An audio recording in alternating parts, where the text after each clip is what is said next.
okukwagala jangu nnyo kinyumira ojogera nti onjagala nnyo ngira nze nkwagala nnyo gwansingira newenjiwa omusaayi guwandika linnya lyo ye gwasooka negwowo mu makati gwasembayo omukwano leero kenkuyimbira kamukwano kano kamukwano nkwata n'emikono gyonzibula amaaso omukwano yegwe taata.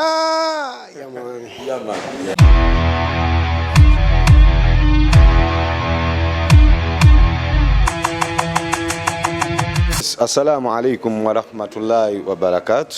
Mbabuzaako mwena mwena era nga nkulete ebinyuma byonna oida sawa zinene era kyovola batugenda kunyumyamuko kwoyamuko mutabanyi wadde era nga mutabanyi wa Darlington olw'ensonga tuvumbula tusale ya kuvumbula era guno omwaka Boyon Block New Boyon Block Darlington the Block New Darlington Block kyonna bwe kiri kuba ndio bayita boy bagamba bo bajavuna sebo gwani amanyege sebampita Piz Malone. Yeah man. Piz Malone yani Piz Malone ye yabayimbira akayimba ke bayita nkwataako akayimba ke bayita Shua ne Wizomanizo n'obuyimba obulala bungi ne kahalo. Yeah man. Piz Malone osangibwa Piz Malone nsangibwa mu Ndeje Entebbe Road. Yeah man. Ndeje ku Entebbe Road. Mbeerawo. Piz Malone amanya gonga amazaale. Amanya gange amazaale mpitibwa Muwanguzi Emmanuel.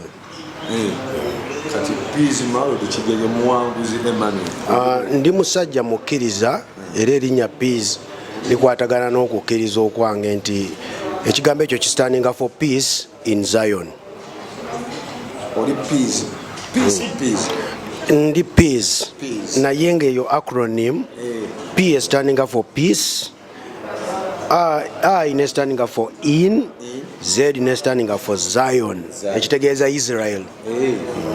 Piz Malone. Yeah. So Muwanguzi mukulu Muwanguzi Emmanuel ozaalibwa mwe mtu agala kumanya. Nze ndi mwana wa Idinda. Ndi wa Busoga, ndi mwana wa Idinda. Ngoli onga radio. Onga radio. Ati yatukubira layini eyo. Ndi wa Busoga ndi mwana wa Idinda. N'amaido nsiika ndi wa Busoga ndi mwana wa Idinda. So ani akuinspire na music? Inspiration yange evudde ku bayimbi bangi kuliko Good Life, kuliko Juliana Kanyomozi, Irene Nambiru, Bobby Wine, Chameleon, bonna abayimbi ababadde ab'amaanyi ba inspirinze abantu bangi naye nga nze omu ku bo. N'abantu nabo yongedde. Bizima bantu b'amaloboozi. Nati kati kwe koyina okuyigira okuyimba. B'amalobo bawanika. Bwe kiri. Bwe kiri. Nenkulabyeko gundi ezimu okubatuniza bintu naye bo kavayo ne beti. Balamu kapera kwata Mike. Nange nkunyumirwe. Alo mukwano gwange nyanukula wo mpulira manyira ku ddoboozi eryo woba osanyusa oba okaaba nze ndi kibegabega mukwano gw'onfanfe gwe weesigama wonna wonjagalira mbaako kusimu kwo bunfunira akalala ono gwenvunye Shua nga atunda sekanteke mugiya atunda nkwatako nfobukowu nkwagala kuba manyi kikyoli. So kompani emwe ey'obujjajja CBS. Yeah man, Piz Malone ne yaffe ey'obujjajja tubagala nnyo. We love you all. Mutuni nina muyimbi eno CBS yange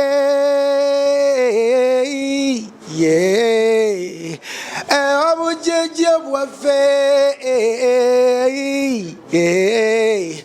kabaka wangali kati olusoga nalwo luyimba olusoga ndumanyi lulimi lwerwe waffe kuno kwandula kw'omwana ono namwase ngali ni baabwe muna omwana mukume bulungi nakulabye ng'okolako kava za radio oyagala nnyo radio simanyi omuntu agamba tayagala radio mu Uganda aba alina ekyamu ku mutwe njagala nnyo radio yaman so nakulabako yegwe papa chako yali ayogerako Big Papa ye musajja gwabadde ayogerako bamuyita Piz Malone era mbadde neŋŋamba Danito naŋŋamba ninawo omwana wa tab konze Danito nkumanyi totera waana nolaba owaanya omwana kamulabeko okutuusa wano era nanenga kanyume bumale gyenkusange weebale kunkyaza taata nange obujjajjeene CBS nenga katukunoonyeko Piz Malone katika radio wamwegomba otya oba mwegombako radio icon nene nnyo actually radio fa abavubuka ye yatuleetera okukkiriza naye nga radio fe ye yatuleetera okukkiriza nti kisoboka kuba yajja ne style nga yakuyimba buyimbi n'ayitawo yajja ng'ayimbira mu mwoyo n'ayitawo kati fenna respect that radio ayimba enyimba kumpi almost zonna nyimba zaali nnungi nze siri so specific ku nyimba ze enyimba ze zonna zinyumira sompemu ow'omukwano okukwagala jangu nnyo kinyumira ojogera nti onjagala nnyo nyogera nze nkwagala nnyo gwansingira newenjiwa omusaayi guwandiika linnya lyo ye gwasooka egw'ow'omu makati gwasembayo omukwano leero kenkuyimbira kamukwano kano kamukwano nkwata n'emikono gyonzibula amaaso omukwano yegwe taata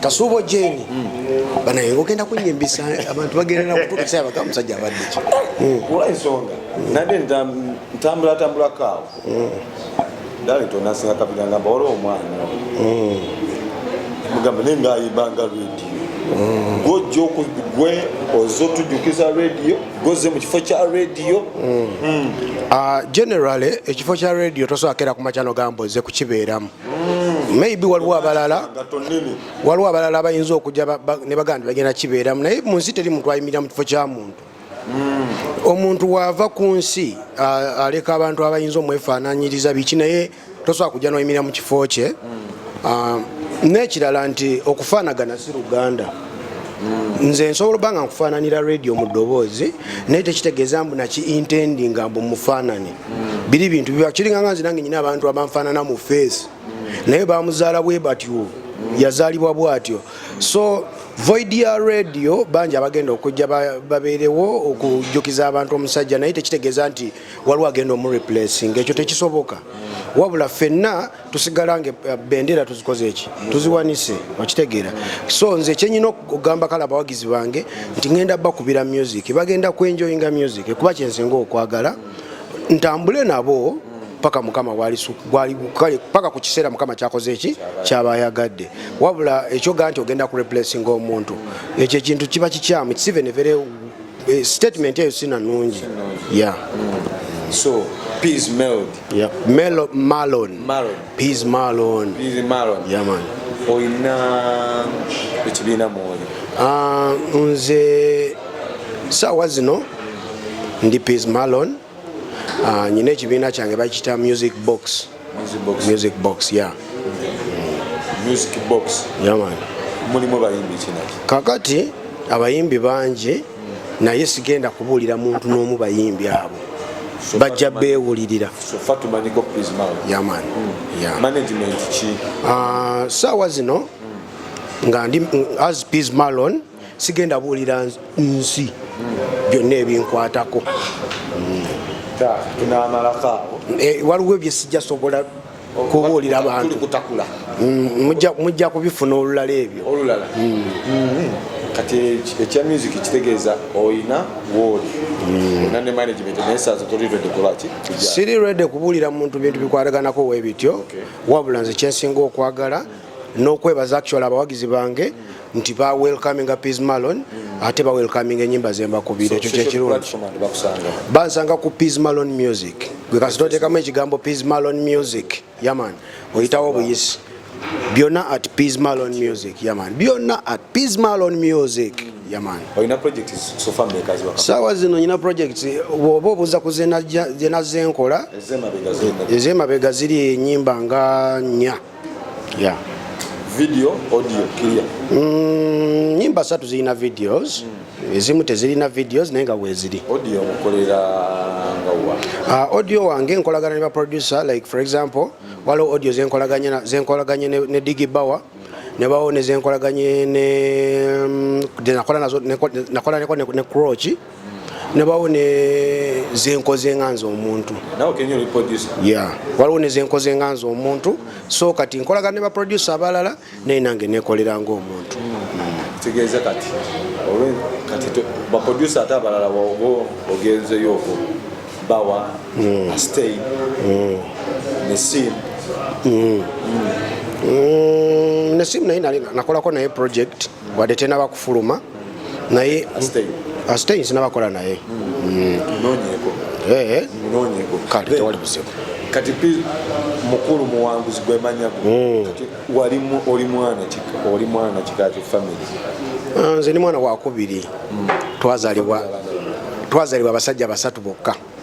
Mama yazala abasajja basatu ennume 3 zokka nakomawo nakigala bamubanja muwala simanyi lwaki taata teyamubanjayo ku baana balala naye nga yazala abaana basatu bokka nakomaawo. Musimuva uzalibwa nze nzalibwa mu Kampala wano naye nga abazadde bange bava Jinja. Njakumanyi ozalibwa mu Kampala mu kitundu ki?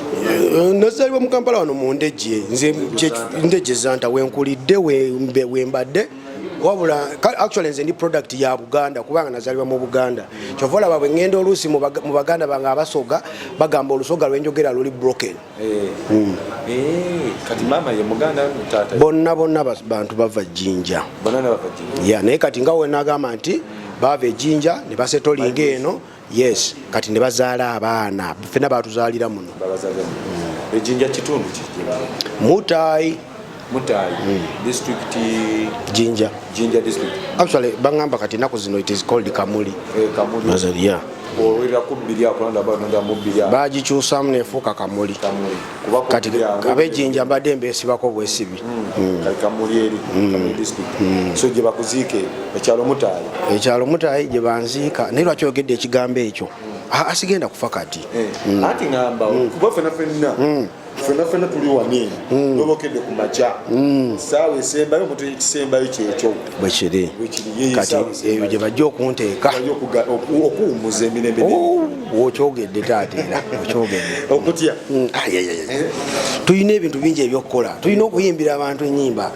tetulina kulowooza ku ebyo kati so family gyokulidemu eryetya ng'omuntu agumanya family we omuntu akulaba ngani Piz Marlon omuntu akwego olw'eddoboozi olwange ebikolwa byo abantu bowangala nabo twagala kumanyi muvubuka abo oba mu kusoma kuwasomera. Kati nze nava mu humble background actually nze nasomera mu PE bagita PE primary education nze nasomera mu PE Lubugumu awo era mu Zanta Lubugumu Umeya nasomera basajja baswahaba era bamuwalimu be baali basinga okuba kibooko kyekirevu ndi product y'abasajja basiraamu webale nnyo bagiyita Lubugumu Bumeeya batukuba emiggo era nze njagala nnyo n'egyo emiggo gikomeeko mu eno generation bakifiiringi neggwa ku Lubugumu nenva ku Lubugumu nengenda ku ssomero lya basajja balaba Standard High School Zana awo era Zana awo nembeera awo